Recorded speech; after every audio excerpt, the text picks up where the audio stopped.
جو آج مفت کی نصیحت قبول نہیں کرے گا کل اس سے مہنگے داموں افسوس خریدنا پڑے گا۔ جو عزت اور پیار تمہیں دوسروں سے ملتا ہے وہ حقیقت میں تمہارے ہی اخلاق کا تحفہ ہے۔ کبھی ایسا بھی ہوتا ہے کہ ہیرے ٹھوکر پہ پڑے ہوں تو لوگ اسے پتھر ہی سمجھتے ہیں۔ آپ خود اپنے بارے میں کہنے کے لیے الفاظ کا انتخاب خوب سمجھ بوجھ کے ساتھ کیجیے کہ یہی الفاظ آپ کی شخصیت کی تعمیر کرتے ہیں۔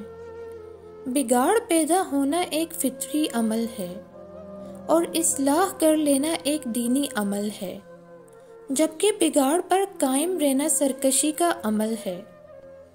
جب بھی تقدیر سے شکوہ ہونے لگے یہ بات یاد کر لینی چاہیے کہ یہ شیطان کا پہلا وار ہے۔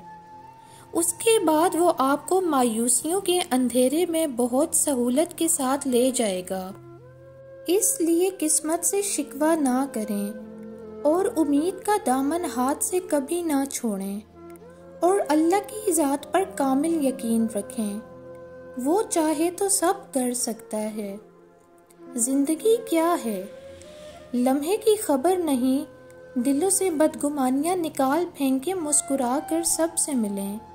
نہ جانے کب کہاں زندگی کا سفر رک جائے، ہم آج ہیں کل تھے ہو جائیں گے۔ یہ زندگی ہے کوئی فلم نہیں، یہاں لوگ پرفیکٹ نہیں ہو سکتے، سمجھوتے کرنے پڑتے ہیں اور خامیاں تو ہر انسان میں ہوتی ہیں۔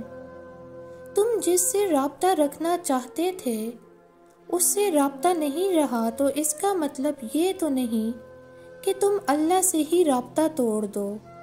امید انہی کے لیے ہے جو یقین رکھتے ہیں اور مایوسی انہی کے لیے ہے جو انتظار نہیں کرتے۔ کیوں خود کو اتنا الجھا رکھا ہے؟ ساری طاقتیں تو تمہارے اپنے ہاتھ میں ہیں۔ دعا کے لیے اٹھاؤ انہیں اور پھر دیکھو کیا نہیں ہوتا۔ صبر ہمیشہ بڑی بڑی آزمائشوں میں ہی نہیں بلکہ زندگی کی چھوٹی چھوٹی چیزوں میں بھی کرنا ہوتا ہے۔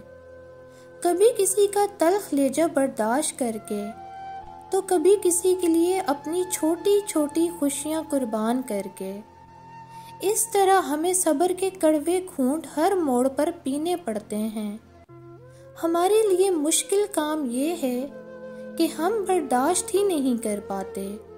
ہمیں ان چھوٹے چھوٹے صبر کے نعم و بدل کتنا اجر ملنا ہے وہ ہم نہیں سوچ سکتے۔ بالکل ہم جانتے ہیں کسی کے کڑوے الفاظ برداشت کرنا بے حد مشکل ہے، لیکن ہمیں اپنے رب کے لیے صبر کرنا سیکھنا چاہیے۔ صبر کا دامن تھامے رکھنا چاہیے۔ بے شک وہ ہمارے ہر آنسو، ہر تکلیف، ہر پریشانی، ہر صبر سے واقف ہے اور بے شک اللہ صبر کرنے والوں کے ساتھ ہے۔ دنیا داروں پر اپنے دکھ مت ظاہر کرو کہ یہ وہاں چوٹ ضرور لگاتے ہیں جہاں پہلے سے زخم ہوتا ہے۔ جس طرح آگ کہہ دینے سے منہ نہیں جلتا بالکل اسی طرح اچھے کو برا کہہ دینے سے وہ برا نہیں ہو جاتا۔ لہٰذا گمان اچھا رکھیں، ایمان مضبوط ہو جائے گا۔ ہم بات تو ہمیشہ مذہبی کی کرتے ہیں مگر ڈرتے ہمیشہ معاشرے سے ہیں۔ تم خود اپنی دعاؤں سے ہی اپنا مقدر لکھتے ہو اور تمہاری دعائیں ہی تم تک وہ سب لے آتی ہیں جو تمہارا نصیب بھی تمہیں نہیں دے پاتا۔ اللہ پاک تمہیں تمہاری دعاؤں کے ذریعے ہی آزماتا ہے۔ وہ تاخیر اس لیے کرتا ہے تاکہ تمہارا یقین دیکھ سکے۔ وہ تمہیں ناممکن کے وسوسوں میں الجھاتا ہی اس لیے ہے تاکہ تمہیں ممکن کی طرف اس کی جانب کھینچ کر لے جائے۔ اس کے سامنے تو پتے کی بھی اتنی ہمت نہیں ہوتی کہ وہ ہل جائے، تو پھر تمہارے ہاتھوں کا اس کے روبرو اٹھنا کیسے بے وجہ ہو سکتا ہے؟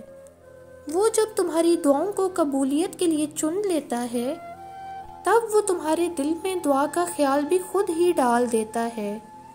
تم سوچتے ہو کہ جو مانگ رہے ہو وہ کیسے قبول ہوگا، اور وہ تمہیں خبر ہی نہیں ہونے دیتا کہ اس نے تمہیں ہی تمہاری دعاؤں کی قبولیت کا وسیلہ بنا دیا ہے۔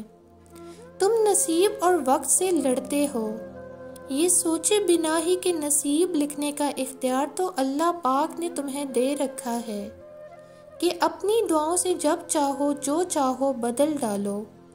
تمہاری دعائیں وہ سب کر سکتی ہیں جو تمہارا مقدر نہیں کر سکتا، اور دعاؤں سے تو رب بھی مل جاتا ہے، تو پھر یہ چاہت کیا چیز ہے؟ بس تمہیں یقین رکھنا ہے کہ جو اس سے مانگ لیا جائے وہ مل کر ہی رہتا ہے، پھر وہ تمہیں وہاں سے دے گا کہ تمہاری دعائیں بھی حیران رہ جائیں گی۔ اگر اللہ نے آپ کو لکھنے کی صلاحیت عطا کی ہے تو لوگوں میں امید جگانے والی باتیں لکھیں۔ معاشرے میں تو پہلے ہی مایوسیوں کے گھٹا ٹوپ اندھیرے چھائے ہوئے ہیں۔ ہمارا ایمان ہے کہ سب کچھ اللہ کے قبضۂ قدرت میں ہے، کس کی زندگی کب تلک اور موت کب، کس کو صحت مندی ملنی ہے اور کس نے بیماریوں کو گھر بننا ہے، شادی بیاہ بچے ہونے ہیں یا محرومیاں ہی لکھیں، یہ سب اللہ کے قبضۂ قدرت میں ہے۔ وہ جسے چاہے خوبصورت و دلنشیں ہمسفر عطا کرے، پھر چاہے تو صحت مند اولاد دے، چاہے تو اب نارمل۔ کون اس کے اختیارات میں حصے دار؟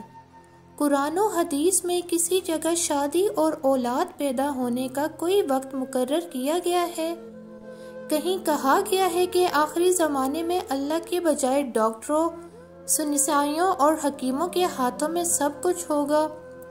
جس کے اختیار میں سب کچھ ہے وہ بس ایک اللہ ہی ہے۔ وہ جو چاہے کرتا ہے، خود بھی اچھا سوچیں اور دوسروں کو بھی روشنی کی کرن دکھائیں۔ کبھی کبھی ہمارا صبر، ہمارا انتظار ہمیں بہت وسوسوں میں ڈال دیتا ہے۔ ہمیں لگتا ہے کہ ہمارے ارد گرد رہنے والوں کو ان کے حصے کی خوشیاں مل رہی ہیں اور ہم بس صرف تماشائی بن کر اپنی بے بسی کا تماشا دیکھ رہے ہیں۔ شاید ہمارے نصیب میں کوئی خوشی ہی نہیں، لیکن یہ محض ہماری مختصر سی سوچ ہی ہو سکتی ہے، کیونکہ میری اللہ کی رحمت کا تو کوئی حساب ہی نہیں۔ ہمارا اللہ بہتر جانتا ہے کہ ہمیں کون سی خوشی کب دینی ہے اور کتنے صبر کے بعد دینی ہے۔ ہم اکثر اپنے اللہ سے پھول مانگ رہے ہوتے ہیں اور وہ ہمیں نہیں دیتا، کیونکہ وہ جانتا ہے یہ پھول ہمارے لیے بہت نقصان دہ ہے، اور پھر وقت آنے پر وہ ہمیں پھولوں کا گلدستہ عطا کر دیتا ہے۔ بے شک میرا اللہ بہت محبت کرنے والا ہے۔ برا وقت گھوڑے پر بیٹھ کر آتا ہے، لیکن جاتا چیونٹی کی پیٹھ پر ہے، مگر جاتے جاتے بہت سے فضول اور مطلب پرست لوگوں کو بٹھا کر لے جاتا ہے۔